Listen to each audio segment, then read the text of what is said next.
लिए बिहार का युवा मुंबई, गुजरात, हरियाणा, बेंगलुरु, तमिलनाडु, केरल तक जाता है। आपको मैं ये बता सकता हूँ, आप देश भर में सर्वे करा लीजिए, लोगों को लेबर नहीं मिलती है, क्योंकि लोगों को आज यहीं पे काम मिल रहा है, लोग बाहर नहीं जा रहे हैं। अब ये दो नेता हैं, दोनों अलग अलग बातें कह रहे हैं। एक कह रहा है कि लोगों को यहीं काम मिल रहा है, और उनके बॉस हैं गृह मंत्री, वो कह रहे हैं कि बिहार के लोग बाहर जा रहे हैं, वो बाहर ना जाएं। अब इन्हें यही नहीं मालूम है कि कहना क्या है। उस परिवार में तेजस्वी एक सरकारी नौकरी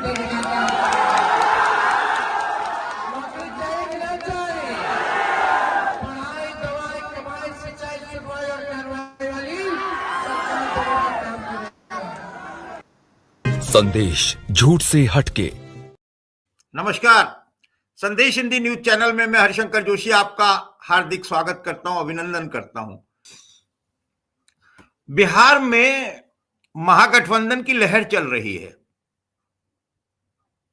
रैलियों में भारी भीड़ उमड़ रही है।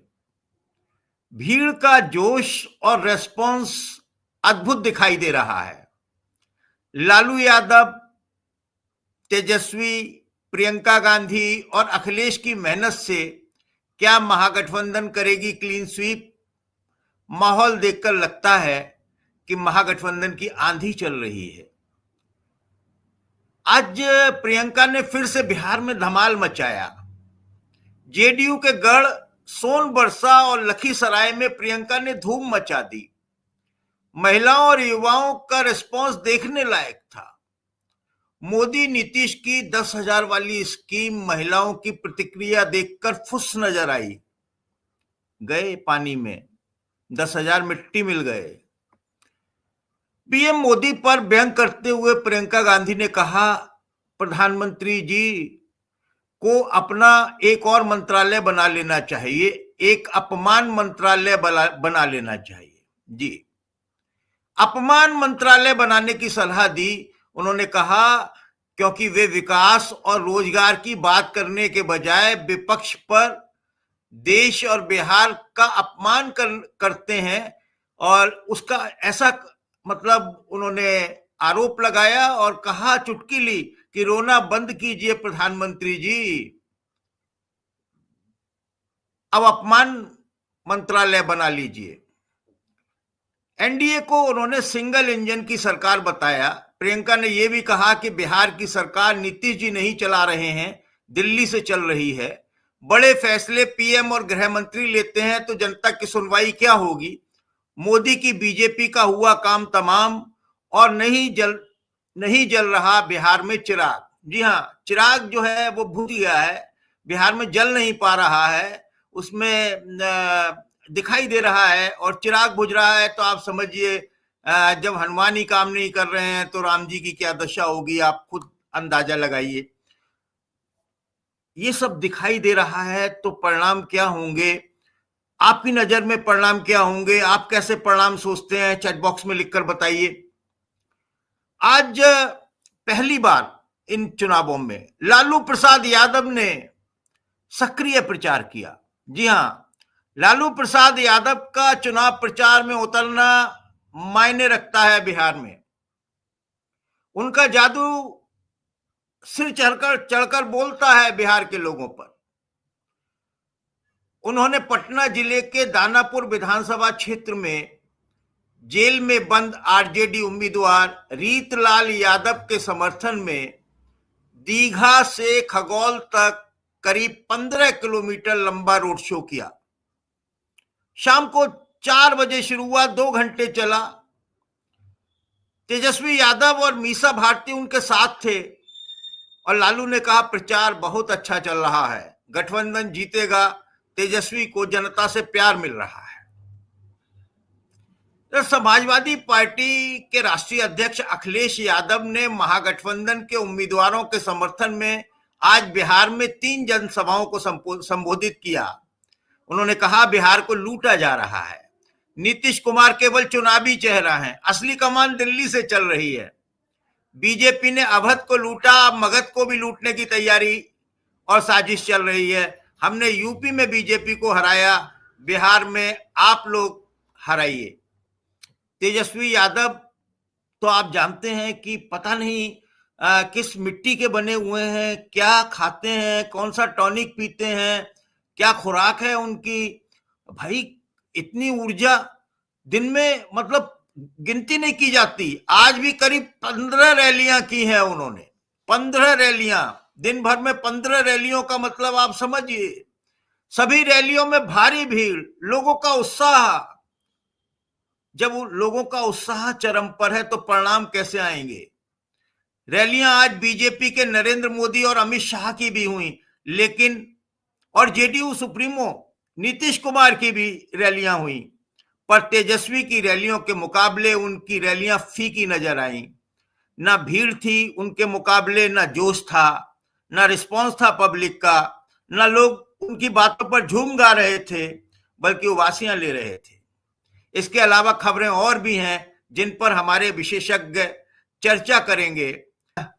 आपके पास आता हूं डॉक्टर सलीम खान सर, कि बहुत दिन बाद आप आज हत्थे चढ़े हैं, तो और बिहार में नहीं थे आप।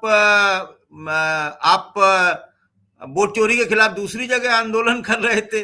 खबरें सारी हैं, लेकिन बिहार की खबरें भी आपके पास सारी होती हैं। बिहार में क्या वजह है कि कोई मुद्दा नहीं बचा है। बीजेपी के सिरमौर जो हैं वो कह रहे हैं कट्टा कट्टा कट्टा, और सब कुछ कट्टा कट्टा हो रहा है। भीड़ रिस्पांस नहीं दे रही है, विकास की बातों को सुनना नहीं चाह रही है। महिलाएं 10,000 रुपए ले चुकी हैं, आनंद से छठ मन गई है, दिवाली मन गई है। और उधर तेजस्वी की सभाएं जो हैं, वो उसमें जो भीड़ उमड़ रही है और जितनी सभाएं वो कर रहे हैं, जो जो एनर्जी लेवल उनका दिखाई दे रहा है, क्या कहेंगे आप?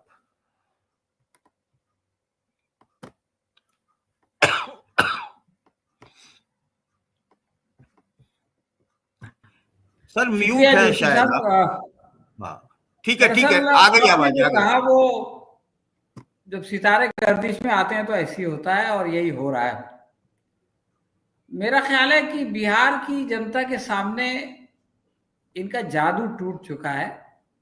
वो इनका चेहरा देख चुके हैं। इनका कोई मुद्दा जो है वो बिहार में चला नहीं। यानी आप समझ लीजिए कि इनके सारे मुद्दे जो है वो फेल हो गए। कल मैं एक वीडियो देख रहा था जिसमें अमित शाह कह रहे हैं पुलिस वालों से कि आप जो है वो कुर्सियां खाली हैं, और वो कह रहे हैं कि भाई आप ये लोगों को जांच पड़ताल बंद कीजिए ताकि लोग अंदर आ सकें। तो उनको ये खुशफहमी थी कि पुलिस चूंकि लोगों को जांच पड़ताल कर रही है इसलिए लोग नहीं आ रहे हैं। तो जैसे ही गृह मंत्री ने ये बात कही, पुलिस तो हट गई, क्योंकि उनको तो अपनी नौकरी की पड़ी है बेचारे की।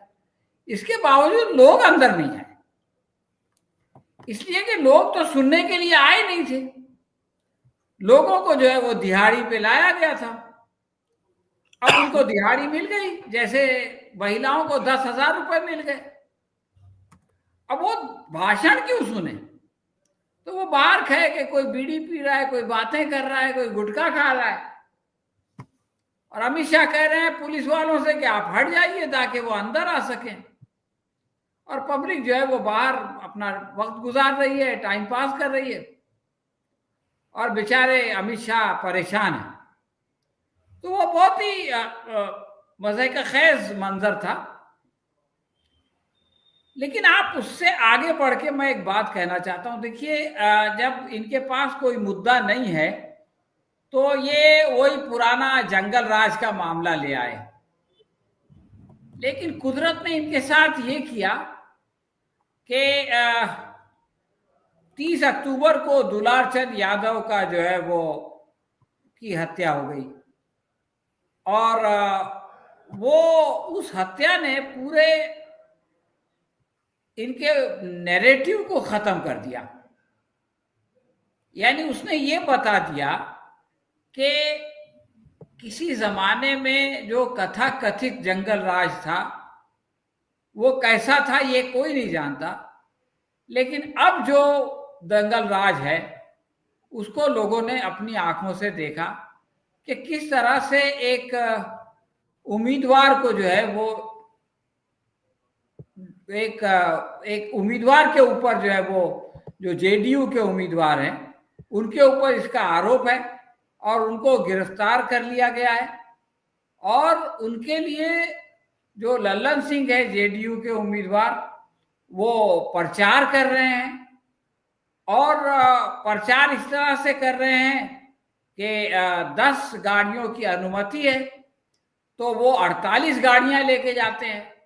मैं सोच रहा था कि आखिर इनको 48 गाड़ियों की जरूरत क्यों पड़ी। आजकल चूंकि लोग दौड़ा रहे हैं और लोग आ नहीं रहे हैं तो इसका एक अच्छा इलाज ये है कि 48 गाड़ियां रखो ताकि दौड़ाने वाले करीब ना आ सकें। और अगर एक गाड़ी में जो है वो ठूस के आपने 8-10 लोगों को भर लिया है तो कम से कम 300-400 लोग तो इन गाड़ियों के जरिए से सभा में पहुंच ही जाएं। तो आज चुनाव आयोग ने जो है वो इनको रोका और जो डिप्टी सीएम है उनके खिलाफ और लल्लन सिंह के खिलाफ जो है वो एफआईआर दर्ज की और सम्राट चौधरी के खिलाफ भी। और जो एक्स्ट्रा गाड़ियां थी यानी जो 38 गाड़ियां एक्स्ट्रा थी उन 38 गाड़ियों को जब्त कर लिया। अब उसके अंदर जो लोग थे उनके साथ क्या मामला हुआ ये तो खुदा ही बेहतर जानता है।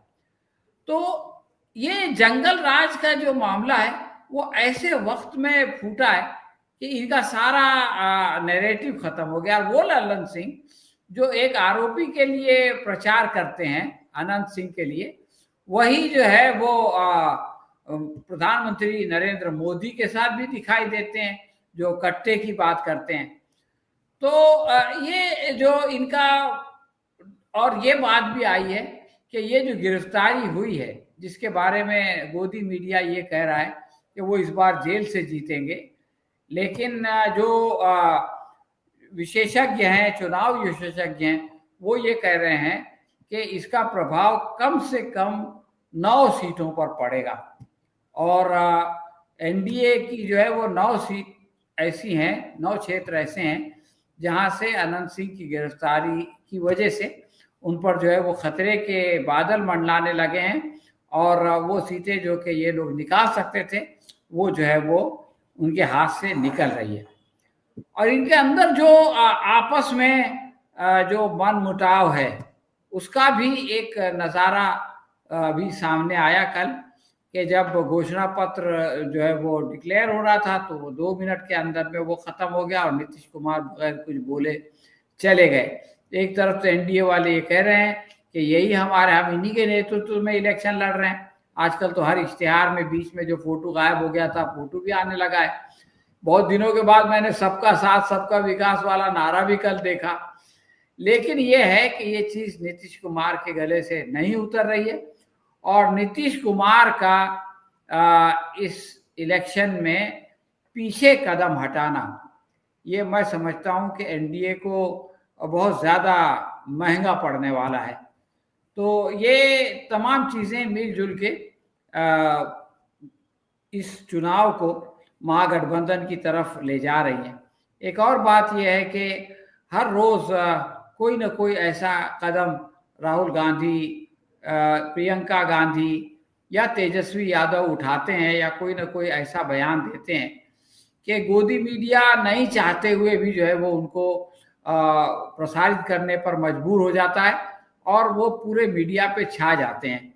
यानी किसी को याद ही नहीं आता कि अमित शाह ने क्या कहा और प्रधानमंत्री मोदी ने क्या कहा, लेकिन सभी लोगों की ज़बान पर जो है वो राहुल गांधी का पानी में उतरना और वो उनकी तस्वीरें और तेजस्वी के बयान वो सारे के सारे जो है वो लोगों की ज़बान पे चढ़ जाते हैं।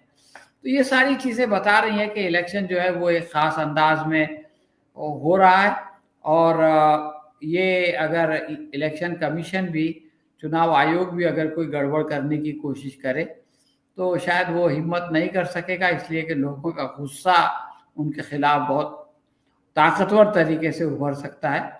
और अगर करने की कोशिश भी करेगा तो इतनी इतनी बड़ी लहर है कि इसको जो है वो अपने काबू में करना उसके लिए मुश्किल होगा। शुक्रिया जी। बड़ी लहर है और परेशान जनता है, बदहाल हालत में युवक हैं, घर की रसोई नहीं चल पा रही है। ऐसे में ये चुनाव सिर्फ मुद्दों पर नहीं होते, ये चुनाव भटक जाते हैं और इन्हें भटकाया भी जाता है। लेकिन महागठबंधन अपने मुद्दे नहीं छोड़ रहा। महागठबंधन एक के बाद एक जो उनके मुद्दे हैं, जो नैरेटिव हैं, जो उन्होंने सेट किए हैं, जो उन्होंने घोषणाएं की हैं, जो उन्होंने वायदे किए हैं, उसको वो ना भूल रहा है, ना भूलने दे रहा है, बार बार याद दिला रहा है, नॉक कर रहा है।